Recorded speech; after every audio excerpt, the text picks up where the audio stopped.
உன்னோட பேர் என்ன? மிச்சசி. எதுக்கு இப்படி மூஞ்சில பூசிருக்க? சத்திக்கார பூசிடுச்சு. எதுக்கு பூசி விட்டா? விளையாடுறதுக்கு. என்ன விளையாட்டு? விளையாடுறதுக்கு. அதான் என்ன விளையாட்டு விளையாண்டீங்கன்னு?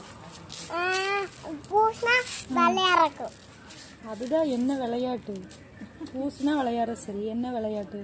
அதுல வெள்ளையாகிறதுக்கு. வெள்ளையாகிறதுக்கா? சரி, என்ன பூசிருக்க வெள்ளையாகிறதுக்கு?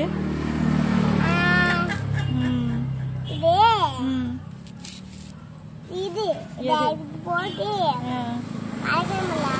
அதான் என்ன கலந்து பூசிருக்க வெள்ளையாகிறதுக்கு? அப்போ தண்ணி ஊத்தி கலக்கி. என்ன ஊத்தி கலக்கின? தண்ணி ஊத்தின சரி, அது கூட என்ன போட்ட? அது கூட கலக்கி, அதுக்குன்னா தண்ணி ஊத்தி கலக்கி, நல்லா கலக்கி பத்து போட்டு அப்படியே ஸ்பூன் போட்டு கலக்கி அதெல்லாம் பண்ணுக்கும்.